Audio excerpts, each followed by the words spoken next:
안녕하세요 여러분, 돈 버는 얘기하는 챔입니다. 오늘은 이제 구독자가 어느덧 3,000명이 되었어요. 그래서 기념 영상으로 여러분들이 댓글로 많이 이제 질문 주신 내용 중에 애널리스트의 삶에 대해서 좀 궁금해 하시는 댓글들이 있었어요. 그래서 억대 연봉으로 유명한 애널리스트가 어떤 이제 일을 하는 직업인지를 말씀을 드리고, 그 다음에 이제 애널리스트나 증권사 취업 준비하시는 분들을 위해서 이런 것들을 좀 준비하시면 좋겠어요 라는 부분을 이제 말씀을 드리도록 할게요. 우선 이제 증권사의 애널리스트가 어떤 일을 하는 사람이냐에 대해서 먼저 말씀을 드리면, 크게 애널리스트는 기업 분석 애널리스트와 투자 전략 쪽 애널리스트로 나뉜다라고 생각을 하시면 되는데요. 이제 기업 분석 애널리스트는 여러분들 이제 보고서 같은 데서 보셨을 수도 있는데, 어떤 한 종목에 대해서 이 종목이 돈을 이제 얼마나 벌고 있고 펀더멘탈은 어떻고 밸류에이션이 어떠니까 이 종목을 사세요. 목표 주가는 얼마입니다. 이런 식으로 분석하는, 개별 종목에 대해서 분석하는 역할을 하는 게 기업 분석 애널리스트이고요. 그 다음에 이제 투자 전략 애널리스트는 조금 더 생소하실 것 같아요. 이제 투자 전략 쪽을 담당하시는 분들은 종목 하나를 분석을 하는 게 아니라요, 우리나라 주식시장 전체, 아니면 뭐 채권시장, 혹은 우리나라 경제, 미국을 비롯한 글로벌 경제 상황에 대한 분석을 하는 부분이다 라고 생각을 하시면 돼요. 그래서 약간 경제연구소들의 연구원과 좀 비슷한 역할을 하는데, 조금 더 이제 연구소보다는 세일즈를 위한 글을 쓰는 역할을 한다라고 생각을 하시면 됩니다. 기업을 보느냐 전체를 보느냐를 가지고 이제 두 개 부서로 나눠지는데, 사실 하는 업무는 같습니다. 본인이 담당한 분야에 대해서 분석하고 그에 대한 보고서를 이제 작성을 하게 되고요. 이 보고서를 기반으로 해서 펀드 매니저나 기관들을 대상으로 세미나를 다니는 역할을 하는 겁니다. 여기서 말하는 펀드 매니저나 기관은, 펀드 매니저는 여러분들이 펀드 하시면서 돈을 이제 맡기잖아요. 그 돈들을 모아서 운용해주는 사람들을 말을 하는 거고, 그래서 그런 이제 돈을 굴리는 분들한테 내가 생각할 때는 지금 이 종목 혹은 이 나라의 시장이 좋아 보여, 여기에 투자하는 게 어때, 이런 식으로 세일즈를 하는 이제 역할을 하는 거고요. 제가 제목에 달아놓았듯이 애널리스트들이 과거에 이제 억대 연봉으로 굉장히 유명한 직업 중에 하나였죠. 지금도 물론 연봉이 꽤 높은, 이제 평균적으로 꽤 높은 축에 속하는데, 이 애널리스트의 뭐 개별 연봉 같은 경우는 본인의 이제 성과에 따라서 정해진다라고 생각을 하시면 돼요. 이 사람이 얼마나 보고서를 잘 쓰는지, 그리고 기업 분석에 대한 정확도가 얼마나 괜찮은지와, 그리고 언론사가 주최를 하는 베스트 애널리스트 투표 같은 게 있습니다. 그래서 그 베스트 애널리스트 투표에서 높은 순위권에 있을수록 보통 요 애널리스트 분들의 몸값이 높아진다라고 생각을 하시면 돼요. 이런 업무를 하기 때문에 이쪽에 관심이 있으신 분들이 갖추면 좋을 몇 가지 이제 스킬과 덕목들을 좀 말씀드려보면, 기본적으로 숫자에 밝으신 분이 좋아요. 기업 분석 애널리스트도 그 개별 종목에 대해서 실적을 추정하고 이 회사가 돈을 얼마나 벌 건지 앞으로 이런 것들을 좀 추정을 하는 업무를 하고, 투자 전략부도 마찬가지로 좀 여러 가지 경제 지표들을 봐야 하기 때문에 숫자에 밝으신 분이면 좋겠다라고 이제 생각을 하고요. 두 번째로는 내가 작성한 보고서를 기반으로 세일즈를 또 하셔야 하기 때문에 어느 정도 글 쓰는데 좀 거부감이 없으시고, 그리고 마찬가지로 남들 앞에서 발표하는 거에 대해서 좀 편안함을 느끼시는 분이 좋을 것 같아요. 그리고 세 번째로는 이제 아무래도 좀 경제 쪽이나 경영학과의 회계 재무 쪽 이제 지식이 있어야 할 것 같은데요.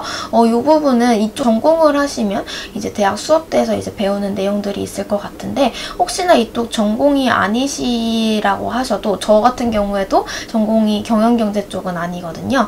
그래서 전공이 이쪽이 아니셔도 관련 있는 자격증, 뭐 금융 3종 자격증, 자산운용사 자격증, 국내 자격증은 이 정도가 있을 것 같고, 그리고 조금 더 관심이 내가 있는 걸 어필을 하고 싶다라고 하시는 분들은 이제 CFA 레벨 1 정도를 이제 많이 따는 추세이신 것 같긴 해요. 그래서 이런 이제 자격증을 통해서 어필을 할 수 있는 부분이 있고, 혹은 뭐 복수 전공을 한다던가, 아니면 복수 전공이 아니어도 뭐 회계원리라던가 재무관리 같은 기본적인 수업을 들었다라고 하시면 충분히 어필이 되실 것 같습니다. 어떻게 지원을 해서 구체적으로 이제 애널리스트가 되는지에 대해서 말씀을 드려보면, 일단 제일 정석적인 루트는 증권사의 RA로 취업을 하신다던가 아니면 인턴십 생활을 거치시는 게 일반적입니다. 증권사 RA 같은 경우에는 이제 애널리스트를 보조해주는 역할을 한다라고 생각을 하시면 돼요. 이제 애널리스트가 보고서를 이제 작성을 하고 모델을 만들면 그런 것들을 이제 관리하고 배우는 이제 업무를 담당을 하게 되는데요. 보통 이제 RA 생활을 뭐 2년에서 3년 혹은 뭐 길게는 5년까지 하고 나서 이 사람이 이제 어느 정도 역량이 된 것 같다, 좀 애널리스트 업무를 맡겨도 되겠다라는 생각이 이제 들고, 기존에 이제 애널리스트 분이 뭐 이직을 하신다던가 퇴사를 하신다던가 하셔서 자리가 비면 이제 그 자리에 올라갈 발탁될 사람을 RA 중에 선발을 한다라고 생각을 하시면 될 것 같아요. 근데 이게 보통 뭐 짧으면, 저 같은 경우에 좀 짧은 기간 2년 만에 이제 애널리스트로 발탁이 된 케이스였는데, 그렇지 않은 경우에 뭐 5년, 6년까지 길어질 수도 있어서 이게 뭐 몇 년 하면 꼭 애널리스트가 돼, 이런 구조는 아니거든요. 그래서 이게 상당히 긴 이제 시간을 투자하셔야 할 수도 있어서 조금 RA 생활을 일단 해보시고, 이게 나랑 잘 업무가 맞는 것 같다라고 하시면 그쪽에서 RA 생활 하시면서 준비를 해도 되지만, 몇 년 일을 해봤는데 좀 아닌 것 같다 싶으시면 빠르게 이제 다른 방향으로 진로를 트시는 것도 괜찮다라고 생각을 합니다. 그래서 이 RA 같은 경우는 이제 증권사 정규직 공채, 신입 공채로 뽑기도 하는데, 많은 경우가 수시 채용을 합니다. 그래서 이제 채용 공고 사이트를 통해서 뭐 증권사 RA 모집 공고가 뜬다라고 하시면 이런 것들 이제 지원을 하셔서 면접을 보통 서류를 이제 통과하시면 면접 한두 번 정도로 이제 선발이 되기 때문에 이런 식으로 이제 지원을 하시면 좋을 것 같고요. 이제 애널리스트와 RA의 삶에 대해서 마지막으로 좀 말씀을 드려보면, 일단 기본적으로 워라밸이 보장이 많이는 되지 않습니다. 요새 법적으로 45시간 근무제가 도입이 되면서 저도 이제 리서치 센터 물어보니까 많이 예전보다는 워라밸이 좋아졌다라고 하긴 하는데, 제가 이제 근무했었던 한 2, 3년 전을 기준으로 말씀을 드리면 6시 반까지, 아침 6시 반까지 출근을 해서요. 9시 장 시작 전에 열리는 모닝 미팅 준비를 하고, 장이 열리면 이제 그때부터 보고서를 쓴다던가 아니면 이제 미리 잡혀있는 일정에 따라서 이제 기관 세미나를 다닌다던가 하는 이제 업무를 하게 되는데, 이제 애널리스트 발탁이 되셔서 애널리스트 업무를 보면 보통 이제 일과 중엔 거의 세미나 때문에 뭐 9시부터 3시 반, 4시 정도까지는 자리에 있을 시간이 많이는 없어요. 근데 세미나를 다니면서 보고서도 써야 하거든요. 그래서 보고서 같은 경우는 보통 세미나 갔다 와서 저녁 시간까지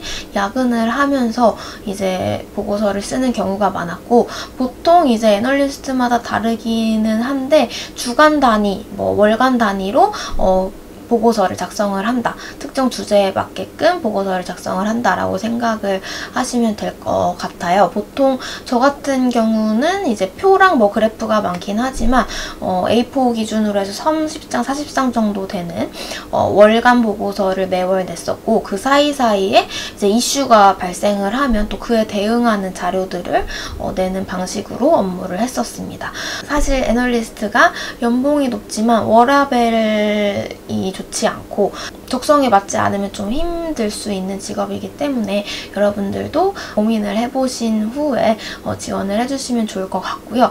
단적으로 이제 제가 일할 때를 기준으로 말씀을 자꾸 드리게 되는데, 지금은 많이 나아지긴 했어요. 근데 저 같은 경우는 지금 뭐 리서치 센터에 있었던 3, 4년 정도 기간 동안에 주말에 출근을 안 한 적이 거의 없다라고 생각을 하시면 됩니다. 그래서 뭐 보통 이제 월, 화, 수, 목, 금 이제 출근을 하고요. 금요일 월요일은 보통 이제 빨리 퇴근을 하는 편이에요. 그래서 금요일 저녁 시간, 그리고 토요일에 쉬고 일요일에는 꼭 출근을 하는 식으로 근무를 했었는데, 이게 그럴 수밖에 없는 게 매일매일 리서치 센터 전체에 발간물이 나가기 때문에 만약에 월요일에 내가 글을 써야 하는 당번이다 라고 하면 일요일에 나가서 업무를 하셔야겠죠. 그리고 특히 RA 시기에는 이제 월요일에 나가는 그런 자료들을 미리 이제 준비를 해야 되기 때문에 출근을 다 했었던 편입니다.